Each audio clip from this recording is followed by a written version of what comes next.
श्री कृष्ण चैतन्य प्रभु नित्यानंद, श्री अद्वैत गदाधर श्रीवासादि श्री गौर भक्त वृंद। हरे कृष्ण कृष्ण कृष्ण हरे हरे, हरे राम राम राम हरे हरे। हरे कृष्ण हरि बोल। मैं सबसे पहले अपने गुरुपाद पद्म नित्य लीला प्रविष्टों विष्णुपाद अष्टोत्तर शशि श्रीमद भक्ति विज्ञान भारती गोसाई महाराज जी एवं नित्य लीला प्रविष्टों विष्णुपाद अष्टोत्तर शशि श्रीमद भक्ति विलाशिला नारायण गोसाई महाराज जी के अभय चरण कमलों में दंडवत प्रणाम अर्पित करता हूँ। तत्पश्चात शिक्षा गुरुदेव पूज्यपाद परमेश्वर प्रभु जी, पूज्यपाद बाबा महाराज, पूज्यपाद भक्ति विलास श्रीधर महाराज जी के चरणों में मेरा दंडवत प्रणाम। आप सभी मातृवृंद, भक्तवृंद, श्रोतृवृंद सबके चरणों में मेरा दंडवत प्रणाम। हम लोग बड़े ही सौभाग्य से चैतन्य भागवत की कथा का श्रवण कर रहे हैं, जिसमें आदि खंड की कथा हमने श्रवण की। महाप्रभु जी अपनी गया यात्रा पूरी कर करके वापस लौट आए हैं और घर आकर के सबको बता रहे हैं। यहाँ पर मध्य खंड की कथा शुरू हो जाती है, जहाँ पर अभी महाप्रभु जी के कीर्तन विलास का वर्णन होगा। महाप्रभु जी किस प्रकार से अपने आप को प्रकाशित किया, एक भक्त के अपने आप के रूप में दिखाते हुए अपने आप को भक्त का रोल अदा करते हुए भगवान क्या करते थे, हर समय महाप्रभु कीर्तन करते थे, कृष्ण कीर्तन करते थे। और नवद्वीप में जितने भी भक्त अवतार लिए हुए थे, सारे भक्त अवतार लिए हुए थे यहाँ नवद्वीप और आसपास के स्थानों में, सभी यहाँ पर इकट्ठे हो जाएंगे और हर रोज मिलके सबके साथ कीर्तन हुआ करेगा।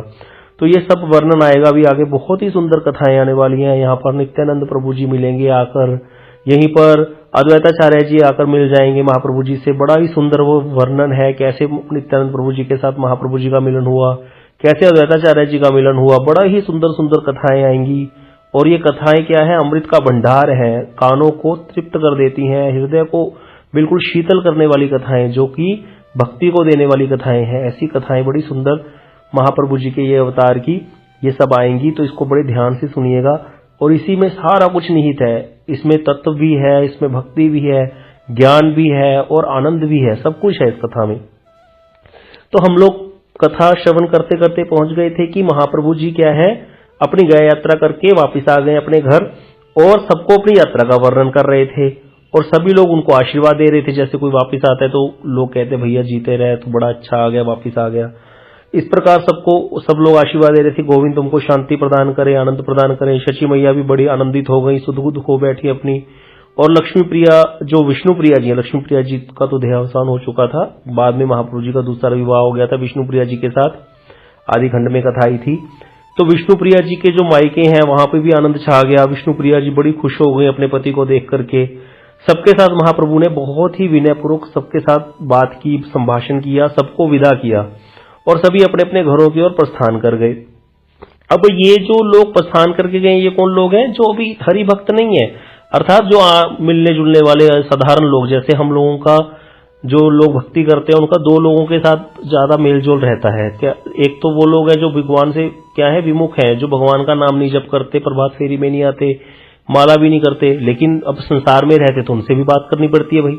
अगर हम लोग बीमार हो गए तो ऐसे लोग भी खबर लेने आएंगे हमारी। और दूसरी तरफ भक्त लोग होते हैं जो माला भी करते हैं, हमारा एक भक्तों का परिवार होता है, वो लोग हैं। तो क्या होता है कि भक्तों के साथ कुछ अलग प्रकार का जो भक्त हैं उनका अटैचमेंट होता है और बाकी लोगों के साथ थोड़ा एक जैसे संसारिक होता है कि बस फॉर्मेलिटी है, जैसे आए हैं तो चाय पिलानी है, पूछ लिया ठीक हो, ठीक है जी बस जाओ, इससे ज्यादा क्या बात करेंगे। लेकिन भक्तों के साथ काफी देर बैठकर हरी चर्चा होती है, आनंद आता है और ज्यादा अच्छा लगता है उनके साथ। इसी प्रकार अब सब प्रकार के लोग आ रहे थे तो महाप्रभु जी ने सबको विदा कर दिया, लेकिन कुछ एक विष्णु भक्तों को लेकर के गूढ़ बातें बताने के लिए गया धाम की महाप्रभु जी बैठ गए। कौन से भक्तों को? श्रीमान पंडित जी हैं। ये श्रीमान पंडित जी कौन है? श्रीवास पंडित जी के भाई, ये चार भाई हैं, इनके साथ बड़ा प्रेम था महाप्रभु जी का। तो यहाँ श्रीवास जी कौन है? नारद जी के अवतार। ये श्रीमान पंडित आदि भी सब ऋषियों के ही अवतार हैं। तो ये सब भक्त हैं। तो इन सबको बैठ के महाप्रभु कह रहे हैं, बंधुओं सुनो, वहां जहां जहां पर मैंने श्री कृष्ण की अपूर्व महिमा का दर्शन किया, उस बात को मैं तुमसे कह रहा हूं। गया में प्रवेश करते ही सर्वप्रथम मैंने जो विशेष मंगल देखा वह यह था कि सहस्त्र सहस्त्र विप्र वेद ध्वनि गान कर रहे हैं। और कोई कह रहा था, देखो देखो यह विष्णु पादोदक तीर्थ है, ऐसे महाप्रभु वर्णन कर रहे हैं गया जी में, जो वहां पे मूल मंदिर है गया में, वहां पे क्या है, ठाकुर जी के चरण चिन्ह है, पहले भी वर्णन आया था। तो महाप्रभु वही सारा दृश्य बता रहे हैं। वहां पे कथा आई थी कि कैसे इतने सारे विप्र खड़े होकर के मंगल ध्वनि कर रहे थे, वेद ध्वनि कर रहे थे, और कई कई विष्णु के चरणों में पाद्य अर्पित कर रहे थे, माला अर्पित कर रहे थे, चंदन अर्पित कर रहे थे। सब जो ऐसे भक्त थे वहां विप्र खड़े सेवा कर रहे थे ठाकुर जी की। तो महाप्रभु जी वो सारा दृश्य बता रहे हैं कि वहां पे ठाकुर जी के चरणों की महिमा का गान हो रहा था। क्या गान हो रहा था कि पहले जहां श्री कृष्ण ने गया में आगमन किया था, उसी स्थान पर रहकर प्रभु ने अपने चरणों को धोया था। तो जहां पर कृष्ण ने गया में एक बार आगमन किया था, वो गयासुर नाम का असुर की कथा आई थी, तो वहां पर भगवान ने अपने चरणों को धोया था। चरणों का धोवन के कारण ही, इनके पादोदक के कारण ही गंगा का विशेष महत्व है।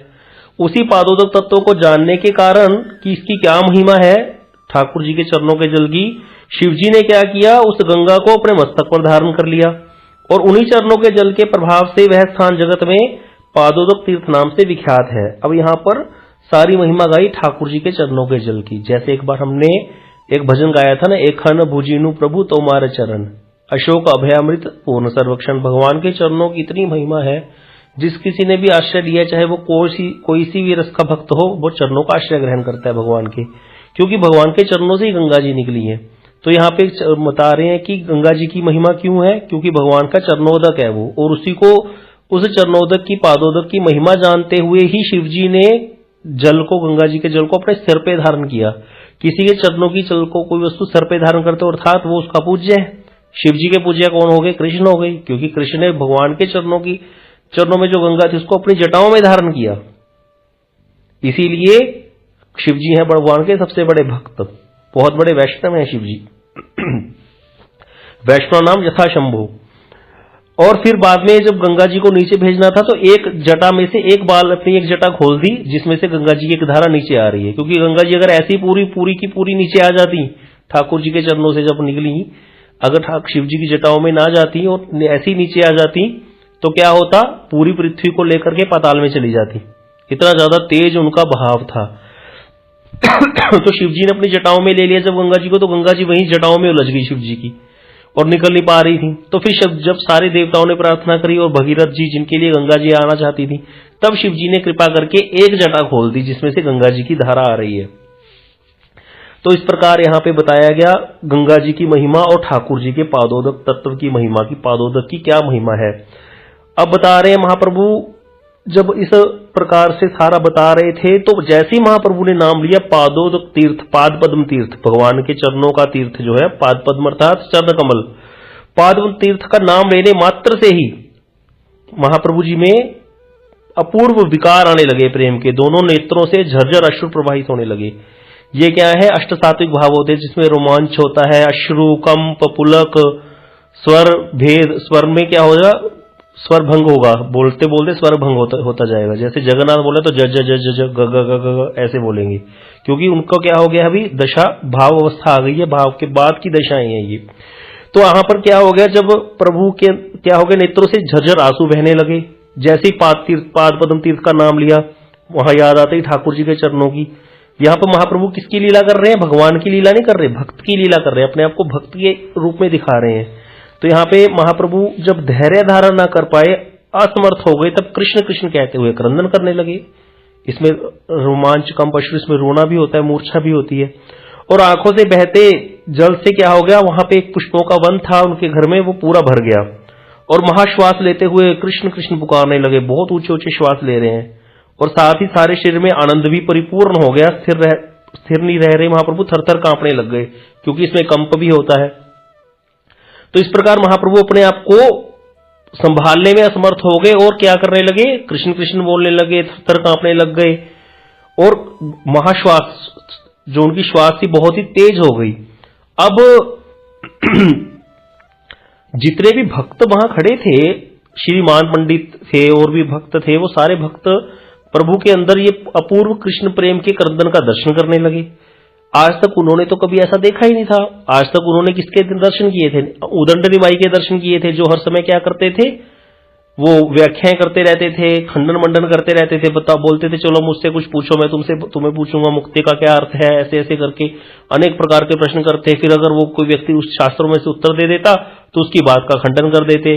फिर उसको लगता हाँ इसकी बात तो ठीक है, फिर बाद में उसको बोलते थे नहीं नहीं नहीं तुम ठीक थे, तुमने यही तो बोला था, उसके हिसाब से यहाँ ये ठीक है, फिर मंडन कर देते, फिर दोबारा फिर खंडन कर देते। इस प्रकार समय क्या करते थे, उदंड निमाई बन करके पूरे नवद्वीप में डोला करते थे। निमाई पंडित के नाम से मशहूर थे, जिनके अंदर कृष्ण भक्ति का एक भी लक्षण नहीं था। कृष्ण भक्त कैसे होते हैं, वो कभी किसी का खंडन मंडन नहीं करते, हर समय क्या करते हैं, भगवान का भजन करते हैं। अगर कोई व्यक्ति शास्त्रार्थ करता भी है तो उसको पहले ही हाथ जोड़ देते हैं।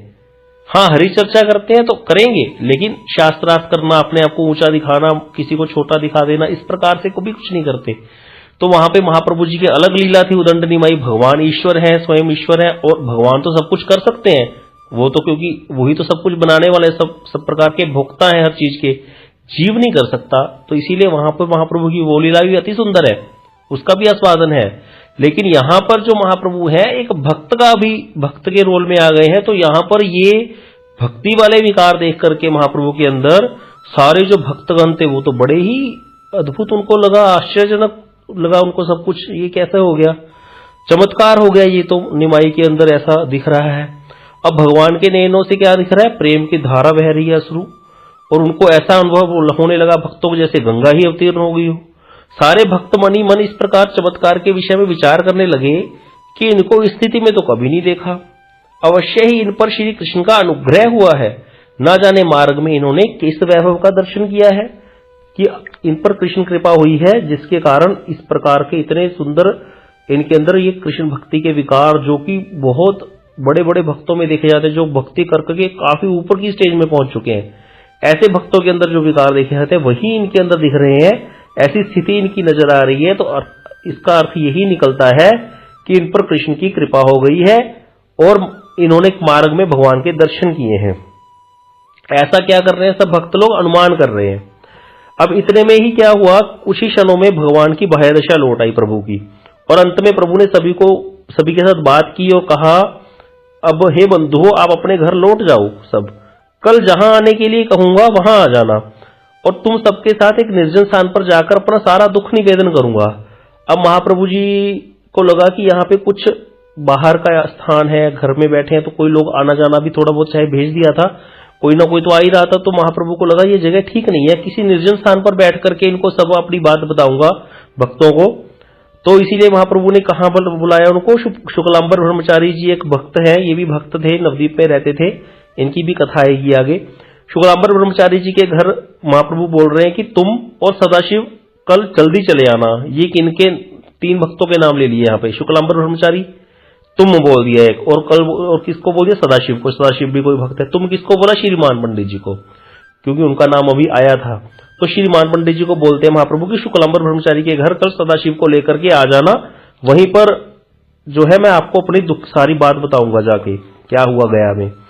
अब इस प्रकार सबके साथ वार्तालाप करके फिर उसके बाद भगवान ने सबको विदा किया विश्वम्भर ने, और अपने निर्धारित कार्य में लग गए।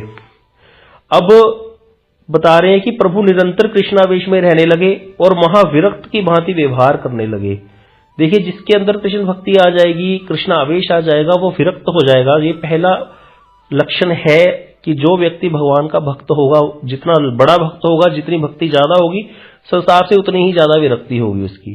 अब उसको संसारिक व्यवहार, ये घर में क्या चल रहा है या कुछ भी, उसमें उसका कोई लेन देन होगा ही नहीं। वो विरक्त है, उसको कोई मतलब ही नहीं, क्योंकि वो आत्मधर्म में प्रतिष्ठित हो चुका है। जब तक कोई व्यक्ति आत्मधर्म में प्रतिष्ठित नहीं होता तब तक वो कृष्ण भजन कर ही नहीं सकता, आगे बढ़ ही नहीं सकता कि उसको दर्शन हो गए। दर्शन उसी व्यक्ति को होते हैं, या भगवान की भक्ति के जैसे बोला जाता प्रेम के जो विकार हैं वो तभी आते हैं जब जीव का संबंध ज्ञान स्थापित हो जाता है।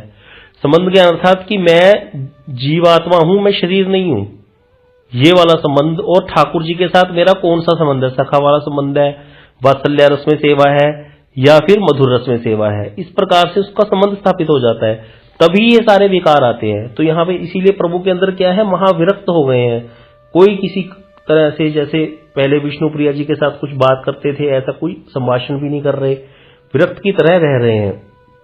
तो यहाँ पर श्री प्रभुपाद टीका में बता रहे हैं कि जो व्यक्ति भक्ति करता है उसको जैसे भोजन खाने के साथ कोई व्यक्ति है, उसको क्या हो रहा है, बहुत सारी भूख लग रही है, बहुत ज्यादा, बिल्कुल क्लांत हो गया है शरीर, 2 दिन से कुछ खाया नहीं, तो उसके अंदर 3 चीजें देखी जाएंगी। क्या क्या? जिसने 2 दिन से नहीं खाया, भूख लग रही है, एक तो उसको भूख लग रही है, तो उसकी क्षुधा की निवृत्ति होनी चाहिए भैया, भूख शांत होनी चाहिए, उसकी भूख बहुत ज्यादा बढ़ी हुई है उसके अंदर, पहली बात, पहला रोग। और दूसरा क्या है, वो संतुष्ट नहीं है, क्योंकि खाया नहीं तो संतुष्टि नहीं है।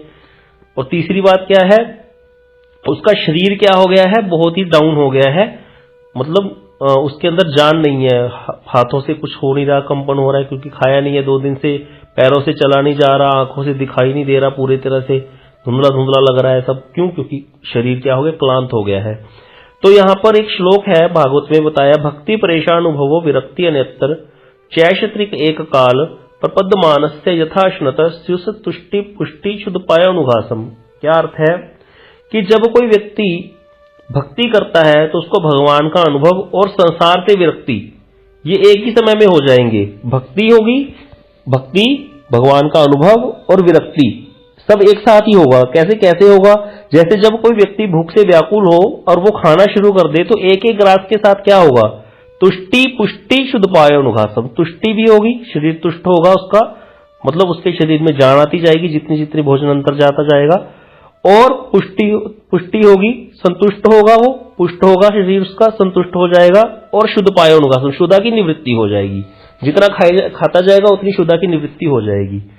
अगर मानो वो 4 रोटी खा सकता है, 2 रोटी खाने से 2 रोटी की शुद्धा की निवृत्ति हो गई, अब वो 2 ही खा सकता है, उससे ज्यादा नहीं खा सकता। तो इस प्रकार से भक्ति में भी यही है, जितना भक्ति करता जाएगा जीव, भगवान का अनुभव और विरक्ति संसार से होती जाएगी उतनी। इसीलिए भैया भक्ति रेवनम नयति भक्ति रेवनम दर्शति भक्ति वशा पुरुषो भक्ति रेव भूयसी। क्या श्लोक है कि भक्ति रेवनम नयति, भक्ति ही जीव को भगवान के निकट लेके जाती है, भक्ति रेवनम दर्शति, भक्ति ही जीव को भगवान का दर्शन कराती है, भक्ति वशा पुरुष, भगवान जो है भक्ति के वश में है, भक्ति रेव भूयसी, भक्ति ही करने योग्य है, और कुछ है ही नहीं, ना कर्म ना ज्ञान। तो यहाँ पर महाप्रभु भी इसी प्रकार से उनके अंदर कृष्णावेश है, तो इसीलिए कृष्णावेश है तो संसार से विरक्त भी हैं। अब बता रहे हैं कि शची मैया, वो तो बड़ा वात्सल्य है उनका तो महाप्रभु के प्रति, वो देख रही हैं, कृष्ण कृष्ण कह के रो रहे हैं, पूरा आंगन गीला हो गया है आंसुओं से। तो शची मैया ये आचरण को समझ नहीं पा रही थी, लेकिन पुत्र को देखकर बड़ी आनंदित थी, मेरा पुत्र वापिस आ गया। और प्रभु कृष्ण कृष्ण कहते हुए क्रंदन कर रहे थे, और माता देख रही है कि अश्रु से क्या हो गया, सारा आंगन भर गया है। तो प्रभु क्या कह रहे हैं, कृष्ण कहाँ है, कृष्ण कहाँ है, ऐसा पुकार रहे हैं, और पुकारते पुकारते उनका प्रेम बढ़ता ही जा रहा है। लेकिन शची मैया को कुछ भी समझ में नहीं आ रहा ये सब। तो शची मैया क्या कर रही, कुछ भी ना समझ के हाथों को जोड़कर गोविंद की शरण में आ गई, भगवान की शरण में चलेगी, हे गोविंद मेरे निमाई क्या स्वास्थ्य ठीक रखना, उसको कोई अलाबला हो गई है, उसको उस अलाबला से मुक्ति प्रदान करो। इस प्रकार से गोविंद को प्रार्थना करने लगी। और महाप्रभु ने लेकिन क्या किया, अभी यहाँ पर महाप्रभु ने अपने आप को प्रकाशित करना शुरू कर दिया है, जिससे क्या होगा, अनंत ब्रह्मांड भी उल्लसित हो जाएंगे। क्योंकि भगवान क्या करने आए थे, प्रेम भक्ति का वितरण करने आए थे, लेकिन अभी तक भगवान ने अपने आप को छुपा करके रखा था। अभी भगवान ने उस प्रेम भक्ति को वितरण करना शुरू कर दिया है। पहला ही दिन है, गया से आए हैं, गंभीर निमाई बन करके आए हैं। अभी भगवान प्रेम भक्ति का वितरण करेंगे तो सारे ब्रह्मांडों में क्या हो गया, उल्लास छा गया। क्योंकि जो प्रेम अभी ब्रह्मा और शंकर जी को भी, जिसको ब्रह्मार दुर्लभ प्रेम सभाकार याची बताया गया श्लोकों में, कि जो प्रेम ब्रह्मा और शिव जी को भी नहीं मिला, तो वो प्रेम भगवान ऐसे ही दे जाएंगे सबको, चैतन्य महाप्रभु जी। ये चैतन्य महाप्रभु जी की कथा इतनी सुंदर है, जिसको इस अवतार से भगवान के प्रेम हो गया, जिसको इस अवतार की कथा समझ में आ गई, वो भक्ति किए बगैर रह ही नहीं सकता, उसका कल्याण निश्चित है। इसीलिए भैया इस कथा को ध्यान से सुनिए, क्योंकि चैतन्य महाप्रभु जी, जो व्यक्ति नवद्वीप जाकर के एक बार वहां परिक्रमा कर ले भक्तों के साथ, और जो ये कथाएं सुनता रहे, तो उसको तो कल्याण पक्का निश्चित है, क्योंकि चैतन्य महाप्रभु उस पर कृपा करते हैं। क्योंकि वही ये जो प्रेम महाप्रभु देने आए थे, वो प्रेम को प्राप्त करने का तरीका क्या है। जब तक हम उनकी लीला को नहीं जानेंगे, उनके परिकरों के नाम नहीं जानेंगे, उन्होंने क्या क्या किया, क्या वार्तालाप किया, क्या संभाषण हुआ भक्तों के साथ, किस प्रेम भक्ति को देने आए थे महाप्रभु, वो भगवान की भक्ति की श्री है क्या, जब तक हम ये जानेंगे ही नहीं, तब तक प्रेम होगा कैसे। भगवान हम पात्र कैसे बनेंगे उस प्रेम को लेने के। भगवान तो प्रेम दे रहे हैं, लेकिन पात्र भी तो होना चाहिए।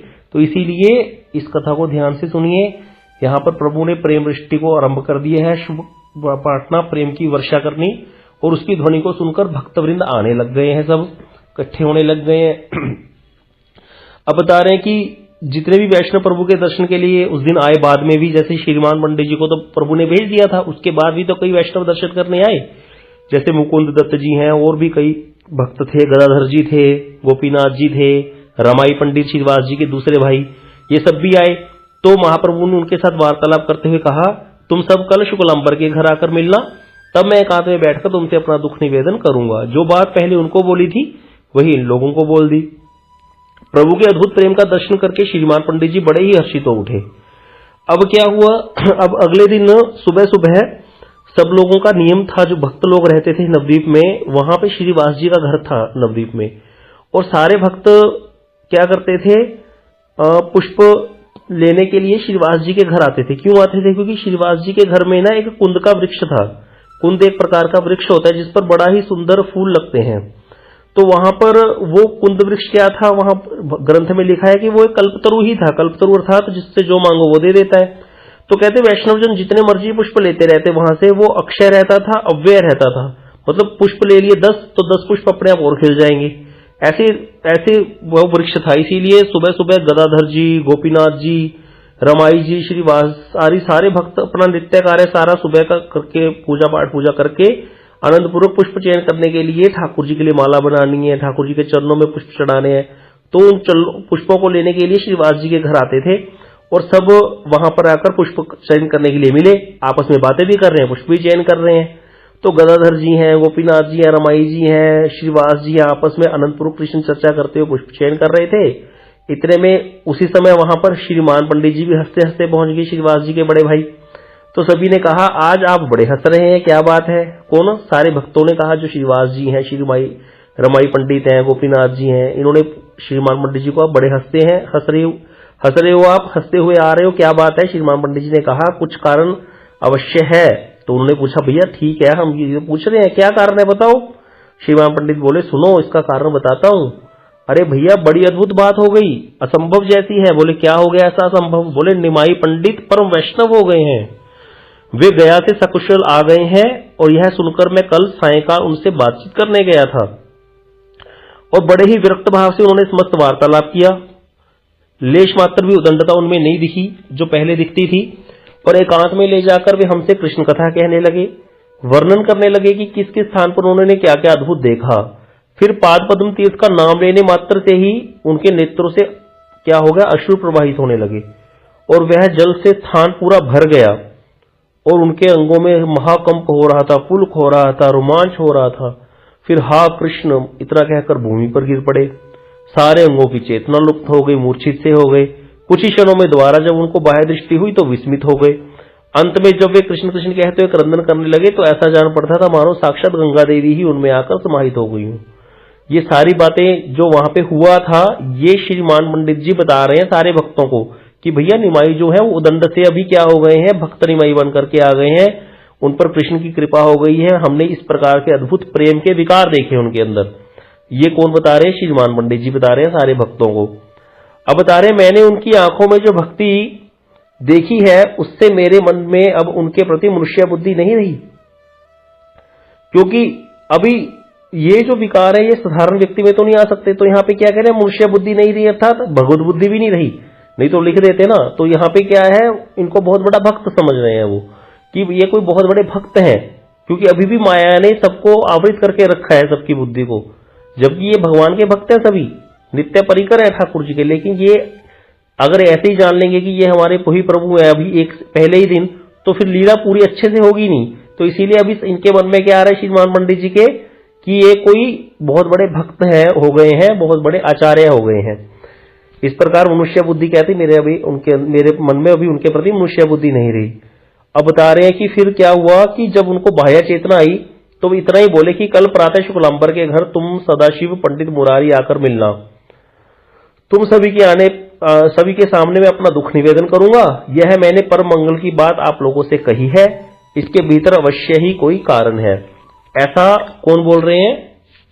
श्रीमान पंडित जी बता रहे हैं सब भक्तों को। तो सारे जो भक्त थे श्रीमान पंडित जी के वचनों को सुनकर बड़े सारे भक्त हरि बोल ध्वनि करने लगे, खुश हो गए क्यों? क्योंकि भक्त कब खुश होते हैं? जब उनका परिवार बढ़ता है। कोई भक्त आ जाए बीच में और नया, तो भाई मिलजुल के हरि कथा करेंगे, कीर्तन करेंगे, माला करेंगे, बैठकर चैंटिंग करेंगे।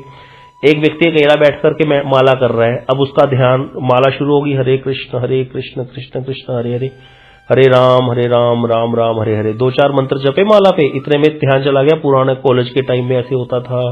फिर माला चले जा रही है, वो घूम रहा है कॉलेज में ही।